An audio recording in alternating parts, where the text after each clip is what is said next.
For some reason, the stars barely made a ripple in the media when they died in 2024. The musical landscape in the 1980s was a vast and varied, free for all of experimentation and creativity. Bands of the R&B funk scene will remember the Gap Band, groundbreaking group that got their start performing in Tulsa, has Pentecostal church scene, topping the charts in the late 1970s, led to crossing over into the pop scene in the 1980s, and the band continued to put on genre-defining music in the following decades. Anthony Walker joined in 1979, and it was known as Baby Gap. He died on March 4, 2024. But it wasn't until March 12 that TMZ picked up on an announcement that the band had made on March 8, when they reached out to the family that confirmed that Walker had died after experiencing complications from surgery. No specifics were given beyond the fact that he had been hospitalized for something involving his neck. When Fritz Viper died on March 25, 2020, for his passing was picked up by only a handful of media outlets in the United States. That's both surprising and not surprising. Most of his recent credits were in European productions, but the German actor is most famous roles in a film that says beloved, as it is well known to Americans.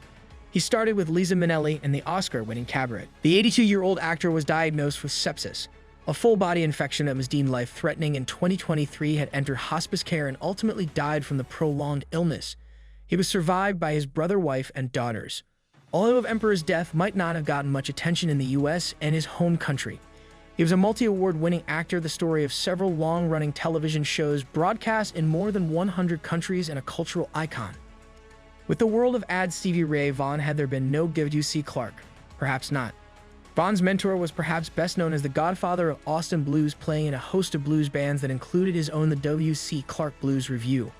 When he passed away on March 2, he was 84 years old and had played his final show just about 2 weeks prior. His manager confirmed to the Austin Chronicle that he died just days after being diagnosed with cancer, although that wasn't immediately identified as the cause. He was still regularly performing until not long before his death, not only holding the occasional show, but then in residency at an Austin venue called Giddy Ups. In a 1998 interview, Clark shared his thoughts on what he believed was the secret to incredible music: respect, studying the history of the genre, and learning from those who had gone before.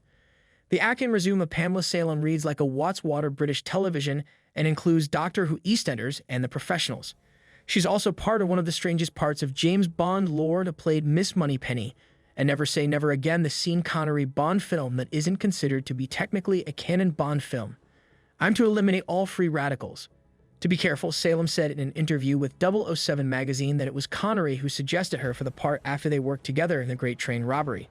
Salem also confirmed that she would love to play Moneypenny again when I came with a caveat, she explained. Of course, it matters a great deal who is playing Bond. I think the whole style of the film stems from who's in the lead. I mean, I like Roger Moore's Bond, but I'm an original Connery fan. Of course, more Connery-led Bond movies weren't in the cards, but Salem remained incredibly popular. She wrapped up her career with voice work and projects like 2019 Stalker Who: The Legacy of Time, where she reprised her role from decades earlier. Salem died on February 21, 2024. She was at the timer for passing, and although reports were picked up by a handful of news outlets, there were a few details released. There are some classic TV and movie titles that will bring a wave of nostalgia with their mere mention. Anyone from Gen X will remember Ron Harper as the star of 3 massively popular television shows: Land of the Lost Garrisons, Gorillas, and Planet of the Apes. He had over 50 film and TV credits, going all the way back to the mid-1950s. And when he died on March 21, 2024, it was at the age of 91. His death was ruled as stemming from natural causes. In 2015, Harper sat down for an interview with Classic Film and TV Cafe. We shared some pretty interesting stories about him. His career as an actor almost didn't happen, as he enrolled in Princeton with the goal of becoming an attorney. He dabbled in theater during his time there, and his life goals were completely derailed by a backstage visit and conversation with none other than Albert Einstein, who advised them, "You'll have a good life if you decide to do what you love." Apparently, that was all Harper needed to hear, and he decided to pursue acting. Great way to make a living. That's why we're doing it. Although the show Boss Laws was a pioneering, groundbreaking artist, her death was surprisingly not covered too far outside of the industry. When she signed to Def Jam in 1992, she became one of the first female rappers signed during the golden age of rap, and she hit the scene in a big way. The Detroit-born Laws headed to Los Angeles to get her career off the ground and soon scored a hit with her 1993 album Born Gangsters. When she spoke with the Los Angeles Times, she said that was only at the start of her plans for her career. She wanted to open the door for other female rappers. Specifically, she wanted to see more of those artists who embraced the genre in the same way she did. She said, "I'm the first female gangster to do stuff men can relate to that's crucial in rap. I talk from a woman's point of view, but I talk hard and tough. I'm convincing my heart, soul, and everything else is in my raps." Although she never released another studio album, Boss stayed active in the music industry and co-hosted a Dallas radio show for years.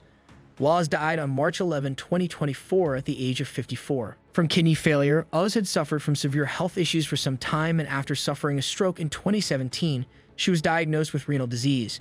Harry Johnson had over 70 official credits to his name, but only a small fraction of his roles featured him on screen. Although it's pretty much a guarantee that anyone who's watched TV in the last few decades has seen or at least heard his work.